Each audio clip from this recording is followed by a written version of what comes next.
الله رب العالمين. الحمد لله على نعمة الإسلام وكفى بها من نعمة، ثم الصلاة والسلام على المبعوث رحمة للعالمين محمد بن عبد الله وعلى آله وأصحابه ومن تبعهم بإحسان إلى يوم الدين. أما بعد، فأيها السادة الأعزاء، نسأل الله سبحانه وتعالى بأسمائه الحسنى وصفاته العلى ألا يفرق هذا الجمع المبارك إلا بذنب مغفور وسعي مشكور وعمل متقبل مبرور، وأن يجعل جمعنا هذا جمعا مرحوما وتفرقنا من بعده تفرقا معصوما، وألا يجعل فينا ولا معنا ولا من بيننا شقيا ولا مطرودا ولا محروما، إنه ولي ذلك والقادر عليه. أحبتي في الله، أيها الإخوة الأعزاء المغاربة، أعتذر كل الاعتذار، سوف أكثر الكلام في لغتنا المحلية لأسباب من الأسباب إن شاء الله، ولكن الموضوع سيكون إن شاء الله حول قوله سبحانه وتعالى: ادعوهم لآبائهم. musidɓe julɓe tedduɓe teddirɓe l'islam, ɓaawen yettude Allah o bajjo seniiɗo wawɗo mo ronkata, Allah mo maraɗinmo, tawata sa faalama ko moƴƴi ko o woni ko fewtata o wannama, faaleteɓe waɗugol ko boni kon kadi ko o Allahjo gooto woni ko ɓe fewtata. O taguɗo en o landaki en, o nemini en nemaji haysi e yeddimo hatta o wadda nemaji ɗin. sa yettimo o ɓeydanama, sa yettimo kadi o neminama. ko ɗo wiyete Allah. ɓawo ɗum ɗo juulen e ɓurnaɗo tagi fongon sallallahu alayhi wa sallam,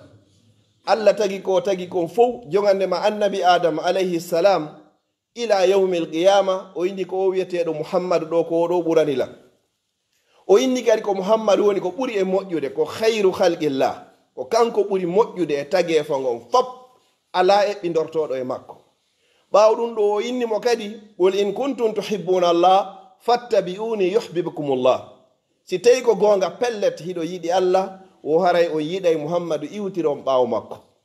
nokkugo o inni: in tuti'uhu tahtadu.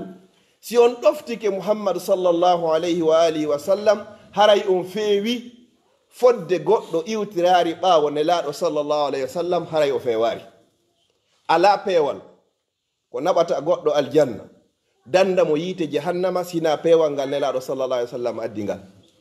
ala diina ka Allah subhanahu wa taala irriti ka makko ton, ka o jaɓanoyta neɗɗo so rewirimo, si wona diina ka Muhammadu sallallahu alayhi wa sallam addi kan. o inni en: inna diina indallah. diina dey wonka kan ka Allah ton, o anda ko woni ka makon, mako woni ka an, maka woni ka makko. amma non ko yoɓoyta joddi rewɗo mo on ka makko kanko Allah yawmal qiyama, ko diina l'islam kam. kala ko jokkuɗa, kala ko waɗɗa, sa waɗirari no Muhammad sallallahu alaihi wasallam addiri noon, eno yamiriri noon, yawmal qiyamati fa huwa rad, ko a hettoyayɗo ɗum noon. si goɗɗo noon joni to yama bagage mum yawmal qiyama, ton poubel alaka ɗum bogoye, poubel on fo lakara ko yiite jahannama. a heɓoyta goɗɗo noon ko yoɓoyta mo yoɓoyta fi yo buganoyoma. fi honɗum jiyaɗo goto aroya yawmal qiyamati hakkunde ɓiɗɗo e nene, hara nenejo on himo jogi baraji 99 no luttanimo gotum fi o yaw aljanna. o fotta e ɓiɗɗo makko mo o jibinno, mo yangi fimo, mo tampi fimo, o inna ko hayyo ɓiɗɗo an, mi sowikema lebbi 9 e balɗe 10, mi jibinima, mi bambima, mi muyninima, mi dankikema kala ko nenejo waɗanta ɓiɗɗo. hande noon miɗo luttini ɗo moƴƴere hun gotum pet, poyen hun gotum fet fiyo mi yew aljanna, mi faalaya ɓeytanam. ɓiɗɗon ko honɗum fewtata nene mum: inna nafsi nafsi. nene tigi tigi o min ko hoore am mapidila, daare ton ko honno debrouilleur to, mi wawata jedde hay hunde ɓeytanam. ɗo ko hakkunde nene e ɓiɗɗo. kala mo goɗɗo yongitori ɗo, hara a yongitaki hoore nelaɗo sallallahu alaihi wasallam, haray ko ɗum wiyete khusranu dunya wal akhira, perdugol adna perdalakara. yo Allah hon dandu en. ko ɗo wiyete Muhammad sallallahu alayhi wa sallam, kala ko ƴettata diina, ko kafaleteɗa rewirgol Allah, e to ha yaada eno Muhammadu rewirno noon, wata ɓeydu, wata ɗuytu, wata sincu. ko ettiɗa ko ettiɗa, ko yiɗɗa Allah ko yiɗɗa Allah, a wawata hewtitade mo. na noon fere ɓeyda goɗɗum ngo. eto ko wi kon waɗa ɗum ko acci kon acca ɗum ɗon yeru ko heɓata kon feere haray amalama adna malayote lakara inchallah ɓawo ɗum ɗo juulen e ɓeygure makko nden e sahabaɓe makko ɓen no ɓe wondiri noon ɓe fop maɓɓe ɓe fof ko fewɓe nunɗuɓe kadi hanaɓe ñentinede kadi yo Allah ɓeydanɓe jamɓe kisiye ko ɓe ƴettuno jawle muɗum ƴetti wonkiji muɗum yarli kala ko mari kon fop fiino l'islam sakitora fiino l'islam wawata en hewtirde hande l'islam hewti en enen kadi yo Allah newnan en wawen feƴƴingol ha ñande Allah subahana taala feƴƴini fi meɗen haray ɓeɗo yo Allah ɓeydanɓe jamɓe kisiye kaɓe woni toon en toro Allah yo Allah moɓidiro enen e maɓɓe ka aljanna makko ɓurɗo towde on ñande tawata jawdi e ɓiɗɗo nafata sina on ardoyɗo ko Allah e ɓerde hesino e sirko si ɗum ɗo feƴƴi hiɗen duwano yumma meɗen e baba en meɗen ɓe wakkilininoɓe yangi ɓe jibini en taw e nder l'islam si ɓiɗɗo fini o tawi ko e nder dewgal l'islam woni ko jibina imo hani yaade lunno yumma makko e ɓen makko ina baba en nenen on jarama sabuna ɗum ko valeur si goɗɗo tuuniri angal ko wiyete kon halal o tuuniri ko laaɓirta ila yawmil qiyama torki Allah yo Allah yuɓma men ko ɓuri moƴƴude e joddi yaafoɓe ko ɓe faljuno kon ko ɓe hawrodirno e sawaba kon yo Allah hokkuɓe ɗum hara ko natal firdawsil ala ɓawo ɗum ɗo musidɓe julɓe tedduɓe yewtere ande hinde yiilo e toɓɓum gotum bi isnillahi no gasa ko juutata minni mawdu on Europe ɗo wallahi wona aljanna wona fi sa arari Europe anatoyta aljanna wona fi sa ari Europe anatoyey aljanna ko toɓɓere wotere ko ɗum misimi yaafini ga fuɗɗode mi hebbinora ka pulam musidɓe julɓe tedduɓe piiji hino feƴƴude ko tawata hiɗi hulɓini ɗum fof ko fi hon ko fi no naatire no wuurire e nder leyɗe occident yehi ha hande sa innama ya ƴettu diina ma kan jonna goɗɗo fiya ar Europe haray ɗum no newi ƴetta diina ma kan fop jonna goɗɗo yo naadoye tun Europe tampi no woniri ɓawo ton kono ɗum woniri musidɓe julɓe tedduɓe bani adama mo Allah subhanahu wa taala on tagi ñamayɗo yara waalo hiɗa wawi walade ɗano ronka finude wallahi ka finuɗa ɗon kadi Allah no wowma ƴettitude ɗon kadi wallahi ka selluɗa ɗon mo wowma ƴettitude wallah selluɗo hino maya acca ñawɗo pay kun helli fa ka no maya acca mawɗo laamaɗo hino wawi mayde acca lanɗo janganakujo hino wawi walade maya acca karamokojo jon noon an o musidɗo tedduɗo mo Allah teddiniri l'islam pellet yawmal qiyama teppere ma ne ndeya tawtoyta ndeya ha Allah lando ma fi gurdam maɗa fof ko hono ɗan feƴƴinirɗa ɗam ƴetta bandirawo ma mo iwduɗa e reedu woturu suusa Allah ronka hersugol julɓe Allah ɓen ƴetta on yahon yeeso laamu oɗo ko ɓeygu am miɗo ari yo men jommidir subhanallah waɗi hino waɗude bandirawo ma fiino arda leyɗe o naata kankadi o metto kadi aljanna wonɗo ga on yahon siñanamo jombere waɗon kaydiji kaarijo e kaarijo ɓe jombidiri ɗum ɗon waɗe kaydiji ɗi wona officiel fi yo naato e nder ɗe leyɗe subhanallah bandirawo ma mo iwduɗa e reedu woturu ko tawata Allah innino dow to hurrimat alaykum harminanama on nde jombugol ko yeddodiraka few sappo e jowdo e suratu nisa no harmika goɗɗo jombaɓe ko rewɓe lelli o ummahatukum wa banatukum wa akhawatukum waddi troisiéme position on ɓawo nene ma feƴƴi ɓiɗɗo ma on feƴƴi ko watti ɗon ko bandirawo ma on no harmanma ka jombama tawa ɗon a suusay Allah jarriba ɗen ayeje ɗon fof yaha signana on ɗon mariage jombere légal fi kankadi yo aru leyɗe ko honɗum wi'ata joomi maɗa ñande ɗeɗɗere mayde woni ko nanguma waloɗa pellet tawaɗo hande kadi an e malakul mawti on fondi pellet a yiltota ko e aduna hande kadi hiɗa acci ɓeygu on ko nene goto ma laamu ngun hande kadi ko on ɗo woni ko landitorta fima on fop hande kadi konnu wiyetan ɗo jomma ɗum wona feere goɗɗo suusa Allah subhanahu wa ta'ala ƴetta ɓeygu mum inna yo gore mum jombidir e makko fino ardama fino heɓira kaydi. On andi ɗo dayusiyagal ngal feƴƴi hande kadi ya ƴettu siñana kaydiri ɓeygu ma mo humanana dewgal sunna e farilla yo jombidir e gorejo ma wona ko on ɗon woni konti ɓeygu makko. ɗum kadi hino wadde musidɓe julɓe tedduɓe. ɗum ɗo fof ko fiyo Europe hewte nandi si ɗo hewtama haray aljanna on natama. ene ko jelo nattuɗen ɗo ila arɗen hara nattaɓe ɓen ko jogiiɓe passeport européen ɓe maya ɓe accamo ɗo hara hande kadi o mara hay e hunde ko honɗum yadata ka nder kaburu ma ko hiɗa jombinirno e bandam ma, ko honɗum yadata ka nder kaburu ma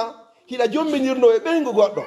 ko honɗum yadata ka nder kaburu ma ko hiɗa ƴettuno ɓeygu ma yehi ka laamu wiɗon yon seedu fiyo mbuuɗi ɗin ɓeydo ko ɗum ɗo walloyta kaburu ma. si tawi ko e ver ɗo wallinoyaɗa ko ɗum waloduɗa nder ton. si tawi a watta e keesuwal kadi hewtintinoyaɗa ka meɗen ko an e maggal yaadi kala ka surroyaɗa e nder Fuuta Jalo ko ono woni ko surrida. mi surridama ɗo de miɗo heloyi dewgal yeeso laamu ngu kefeero geddo Allah fiyo ɓe ɓeydan min mbuɗɗin fiyo ɓuuɗi ɗi avantage ji ɗin heɓo fi nafahu gurnan adna. Allah subhanahu wa ta'ala o inni wa ma mata'ul hayata dunya illa ghurur. kun ko jamfan ko hoɗum illa galil si wona seeɗani. si tawi no luttateno hara no woodi woɓɓe no wuurira kono luttatake. nelaɗo sallallahu alayhi wa sallam ɓe maaki e hadisi selluɗo law kanat dunya ta'dilu inda allahi janaha ba'uda ma saqa minha alkafiru sharbata ma. si tawi o aduna no jogino ka Allah valeur yeru embere gabi tawwol sonsoli wi wo kefeero yaratano yo wadna yeru ko wiyete ko woɓande wotere ndiyam kono hiya duniyaku haaju Allah ala o aduna. wal akhiratu khayrun wa abga ko on woni ko ɓuri e moƴƴude ko on woni kay ko luttata. jonno musidɓe julɓe teddude ɗi kaydiji ɗo ɗi luttay ila yawmi an yarisallahu l arda wa man alayha. montotako nde tappoya numéro ma national o wo ndara o tawa hi kaarijo e kaarijo ɓe jommidirno hiɗa andi pellet ko enɗam ma ko nene goto ma ko bandirawo ma ko tawata sellata hande sataki sellugol dewgal hakkudeji moɗon. kono ɗum ɗo fof ko fiino ga natire. inno ya Allah honɗum so lannikima gurnam maɗan fof koye hoore honɗam woni ko ɗam feƴƴi. inna himi aro nde ñandego mi jommidiri e bandan am hawnaki subhanal hayyi llazi la yamut. woodi waɗuɓe hara ko kamɓe e ɓiɓɓe muɗum yaha ɗuyta ha gayna o arda konti. wallahi no harmi, wallahi no harmi. ɗum ɗon feƴƴa few ko ɓuri e hulɓinade ƴetta ɓiɗɗo mo wona ɓiɗɗo ma baka e ma. Allah ini udu'uhum noddireɓe li abaihim inde babiraɓe maɓɓe ɓe. jonnon simi anda Allah ini fa in lam ta'lamu aba'ahum fa ikhwanukum fi ddin. harede ko ɓiɓɓe musidɓe moɗon kono sellata ka ƴetta ɓiɗɗo baka e ma hara wona o ɓiɗɗo ma. ɗum kadi heewi hino wadde hakkundeji meɗen fiino Europe arde. yo are tun hande kay no arda o seede mum ndaare fewnɗo ka hewtani en enen julɓe ɓen ko fewndi fewnɗo ɗo ni tawata kala hiranɗo diina mum fewnɗo no mapodi e hoore mum e ɓeygure muɗum kadi hewti ka wiyata ya laytani hara mi arano Europe ko ɗon woni ko suti hande tawata paykum ma kun jannete kala ko kun janna hande kadi ko hulono wata ɓuuɓo kon fop yolike wal iyas billahi yo Allah on tippi yurmene makko nen e mofte ɗen ko ɗon woni ko suti hande musidɓe julɓe tedduɓe. joni noon rewra laawi ɗi Allah harmini ɗin fop fiyoɓe hewtu Europe hande kadi ko Allah harmini kon fop ko ɗum wona waɗede e hoore maɓɓe. innen honɗum joomi meɗen yawmal qiyama. bani adama no o wuuriri wo no o wuuriri e nder tampere e soñja so perdari diina makko kon hara e hunde ala ko perdi. bani adama no o wuuriri wo e nder hettare e nder succès e nder valeur jawdi laamu gandal jaahu teddule si tawi o faɗi l'islam makko wallahi hara foppo o faɗi. fi honɗum nelaɗo sallallahu alayhi wa sallam ɓe maaki ko yatba'ul mayyitu salas ko piiji tati woni ko ɗowdata neɗɗo mayi. enen ɗo fof ɓe tooliɓe ɗo e wonɓe landarde hiɗen felliti wondema pellet ñande goo surroɓe artay. wo joni noon ko ɗowtata mayɗo on ko piiji tati wo ɗiɗiji ɗi yilto luttida e gotum petka nder gaburu ma. yatba'ul mayyitu ahluhu wa maluhu wa amalu. ɓeygure ma nden nde ɗowtete ɓeɓe falnoɗa yo arga no ardi o ɓe yiltoto. jawdi ma ndi no ɗaɓɓirnoɗa a ɗaɓɓirno no ɗaɓɓirɗa wo fiyo heɓo tun wala kaari heɓi kaydi, kaari heɓi jawdi, kaari heɓi suudu, kaari heɓi otowal, kaari heɓi yo ɗum ɗon wowle ton no heɓori wo no heɓirti tan fuu haajuma ala e muɗum. ɗum nagay ɗowte haa ɗo foɓɓe mawɓa yilto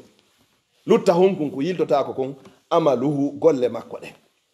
waloda ton hiɗa heli dewgal yahen joni halden en seedi ton kono en seedari gadina subhanallah wuura ñammina ɓeygore ma fof e hoore konko harmi ɗon hiɗa jamfade laamu mum ɗa jamfade mo wona julɗo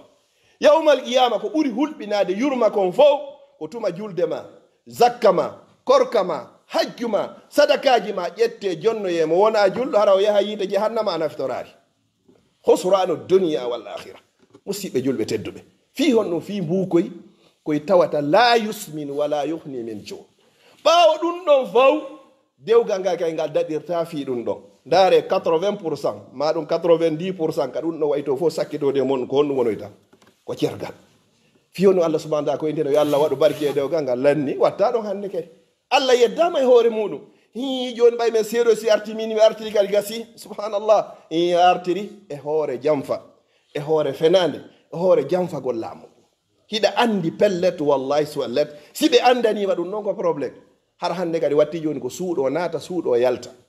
musidɓe julɓe tedduɓe ene en felliti wondema pellete lutta yo adna en felliti wondema pellet malakul mawti wata e ndeɗɗude jeggu arsike hun ko joguiɗa kon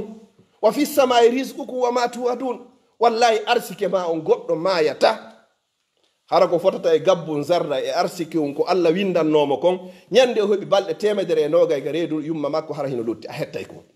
wallahi summa wallahi si adna Allah on fo moɓodiri fi yoɓe ɓeydane arsike ko Allah windano nden ñande kon ɓe wawata wallahi summa wallahi si ɓe fof ɓe moɓodiri fi yoɓe ɗuytu ko Allah windanoma ko wallahi ɓe ronkay rufi'atil aqlamu wa jaffati suhuf ɗeri kuuɗe yorino ko ɗum moɓe makata yo Allah yaafo ɓeynayi wo fodore taw bindi yorino ko ɗum nelaɗo sa sallam maki e hadiso ihfazillaha yahfazka ihfazillaha tajidu tujahak wa alam anna al umma wo mofteɗen fop adiɓe sakkitiɓe lawiji tamawu si ɓe fof ɓe moɓodiri ala an yanfa'uka bi shay fiyoɓe nafe hunde lam yanfa'uka illa bi shayin qad katabahu llahu lak ɓe wawatama nafude ay hunde sina konko Allah windannoma wala wiji tamawu ala an yadurruka bi shay lam yadurruka illa bi shayin qad katabahu llahu alayk ɓe wawatama lorode sina konko Allah hoddirino ɓe wawete lorode rufi'atil aqlam wa jaffati suhuf karambi ɗin ɓantama ɗeri kuuɗe ɗen kadi yorino Allah kadi o waɗi arsike bani adama o waɗanimo ka hoore leydi ga woni wa fi sama ko dowga risqukum arsike moɗon on e honɗum wa ma tu'adun e dendagal komi fodaɗa fopp ko dow to woni grève waɗata ɗo joni ha yahe bonne joni hande stock on fo lancama ala ko ñaame janggo o ƴetti on arsike ma kadi o waɗi e juuɗe malaikajo mo ñamata yarata ɗanata ko resata yeddata Allah subhanahu wa ta'ala sifaji jowi ko malaika jogi kamɓe tun jogiɗi la yakulun wala yashrabun wala yanamun wala yatanasalun wala ya'suna Allah ma amarahum wa yafaluna ma yu'marun ɗum ɗo ko malaika ɓe haajaka ɗum ratio ma on kadi fi a woni kefeero hatta o tippina fi a woni julɗo hatta o adda so jonnima hande a yeddimo hatta bimbi kadi o tippina ndare ilami dari ɗo ko komi woni wodde ɗi fofangoji e hitoji ko woni yaltude ɗum ko arsike ni no woodi woɓɓe hara hito ala no woodi woɓɓe hara gite ala no woodi woɓɓe hara juuɗe ala no woodi woɓɓe hara koyɗe ala Allah neminama ɗum ɗo fop o sortama ka musidal ma o sortama ka ɓingure ma o addama ka leyɗe ga fiyo arsike ko yaaju tawa ko yoɓirta Allah subhanahu wa ta'ala ko yeddugol mo hara ko geddi ko ɓuri e mawdi e ko ɓuri e añugol kon jommidira e nene goto mum jommidira e bandirawo mum jommirawo jommidira ko jommidiri wonde kadi fi to yo hande kadi ga hewte kaydi heɓo en mayayi accedi ɗo ko jelo nattuɗen ɗo jelo nattuɗen ñande go ko mimma ko an woni ko tumbeteɗo e kesuwal woni ko natte mi toriki Allah subhanahu wa ta'ala nde ɓe nattala ma nde ɓe nattama yo Allah taw hara ka wona yehe to hara hino moƴƴi aqulu qawli hadha wa astaghfirullah li wa lakum fastaghfiru innahu wal ghafurur rahim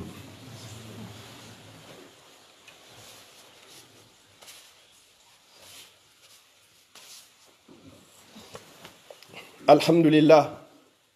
alladhi bi ni'matihi tatimmu salihat alhamdulillah alladhi an'ama alayna bi ni'mati al-islam wa kafa biha min ni'ma ثم الصلاة والسلام على المبعوث رحمة للعالمين محمد بن عبد الله وعلى آله وأصحابه ومن والاه. أما بعد أيها السادة musidɓe julɓe tedduɓe ɓawo yettude Allah laawol ɗiɗaɓol jarna Allah subhanahu wa ta'ala hoore ko nemini en nema ɓurɗo mawde ko jonni badi adama ko nema l'islam. si Allah okkima l'islam hiɗa hirani fi l'islam andu hala ala hay e hunde e nema ko mankirɗa. andu sa faɗi l'islam andu ala hay e hunde haray ko heɓuɗa. hiɗa yetta Allah subhanahu wa ta'ala o diɗi e nemaji makko na sabu doole men ma ngari meɗen ma iwdi meɗen ma dambe men ma laamu men ma duuɓi meɗen ma jawdi meɗen ma gandal meɗen. Allah bagori en ko wiyete l'islam ko kanko woni ƴetti ɗum ɗo ko fadlum min Allah ko ɓural immorde ka Allah. hiɗen toromo yo duumi nemaji makko ɗin e hoore meɗen o ƴettita en kadi hoore ɗiɗo o waɗa en kadi haara ko yettayɓe ɗi nemaji wona en yeddoɓe ɗi. ɓaw ɗum ɗo musidɓe julɓe tedduɓe kaɓe darnirta yewtere anden ɗon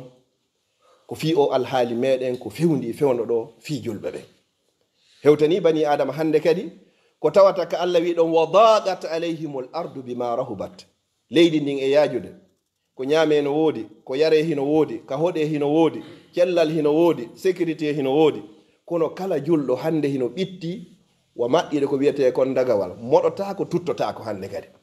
fi hon ɗum bani adam si tawi mawɓe ɓe makay si a daɗi a dandari haray a daɗari. hande ko ɗo woni ko hewtani en julɓe ɓe. Allah subhanahu wa ta'ala ko wi ko ya ayyuhallazina amanu kono yo gomɗinɓe yo Allah waɗu en e maɓɓe o ini wa ɓu anfusakum mi torike on mi jeeji on dande hoore moɗon. wonɗo e ɗi alhaaliji ɗo natuɗo e ɗiɗo mi toro Allah yo Allah yaltina kala wonɗo e muɗum kono haray o dandari hoore makko. wa ahlikum e ɓeygureji moɗon ɗin naara yiite. jon noon a naatiɓe ɗum ɗo ɓeeɗa ɓiɓɓe hino bakaɗa pellet ko harmi ko ɗum ɗo ɓe woni ñamude ɓe wuura e muɗum quotidien on fof ko ɗum ɗo. nelaɗo sallallahu alaihi wasallam no maaki wo kullu lahmin kala huyre nabata min haramin hara ko nde janɗiri koko harmi fannaru awla bihi wo ɗum ko geɓal yiite jahannama. aljanna ha jaka e ɗum ɗon mo be men no yo darti alhaali muɗum on ko honno woni e wuuride ko honno woni e ñamminirde ɓeygure ɗe. anda ɗo wallahi summa wallahi ñande goo taƴay. anda wallahi summa wallahi a landitoyde fi maɓɓe. anda wallahi summa wallahi Allah landitoytoma jawdi nin ko honto ndi heeɓi ko honto ni woni dépense. lande ɗen fopp yewmal qiyamata ko ngallandal o ɓuuri e sattude ko lutti kon fof lantama gurnam maɗan cukal yagal ma ngal gandal ma ngal ɗa noon ko ɗiɗi ko honto jawdi nin heeɓi ɓayndi heeɓi kay ko honto kay woni ko ndi dépense a kadi. joni noon iɗani noon ndi heɓori noon nano hari ƴetta ɗum ɗo fawa ɗum noon e ɓiɓɓe tawata ko wonɓe innocent hay hunde tawata bakkatu hoɓe maɓɓe ala e muɗum hara ko ɗum ɗo ɓe janɗinira ko ɗum ɗo woni ko ɓe neyira. famaza taqul li rabbik ko ɗum wiyata jomi ma wiyano wita jomi ma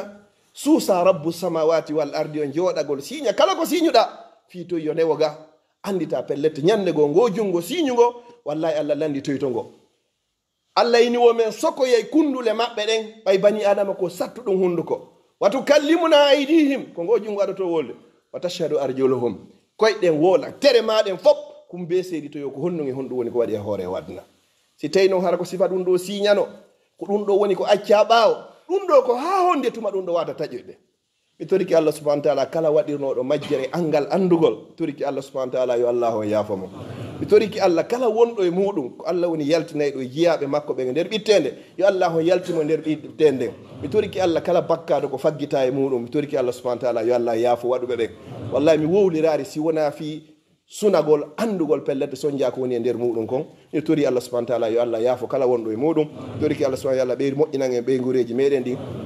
ko fokkidi e ɗe leyɗe ɗo ko Allah woni surowo yo Allah hon dando en. toriki Allah subhanahu wa ta'ala yo Allah hon dando en. toriki Allah so tawi ko sabu bakkatuji meɗen yo Allah hon yaafo en. si tawi ko sabu jarrabuye mi toriki Allah subhanahu wa ta'ala yo Allah waw heññugol e meɗen sansana en watna en ko ɓuuri e moƴƴude. mi toriki Allah subhanahu wa ta'ala no tolorɗen ɗoni kala marɗo ande ko Allah wawi ittude ande yo Allah ittanmo ande makko nden. mi toriki Allah subhanahu wa ta'ala kala nawnɗo ma nawniraɗo ko Allah mari cellal yo Allah hon sellinmo. toriki Allah subhanahu wa ta'ala marɓe ɓen hakkudeji meɗen yo Allah hon ɓeydanɓe reena ɓe ayna ɓe hiwa ɓe danda ɓe ya rabbal alamin. ɓe jogaaki ɓen kadi fof yo Allah okkorɓe jawdi laaɓundi ɗuuɗundi dagiindi waɗaandi barke musidɓe meɗen soñjorɓe fii kaydiiji ɓe mi toriki Allah yo Allah okkorɓe kaydiiji wonduɗi nafa e barke ya rabbal alamin kala tawayɗo mawɗo muɗum fatigue ko Allah mari yurmede yo Allah yurme ɓe yo Allah okkuɓe ko wiyete ko jannatul firdawsil ala kala jogiiɗo jange ɓuttu ka ɓeygure yo Allah on duumi kala jogiiɗo soñdia e sohla e ande yo Allah on ittu kala ɓe ɓiɓɓe mum feewi yo Allah tabintinɓe hoore peewal kala mo ɓiɗɗo mum ɓoyli yo Allah on fewnu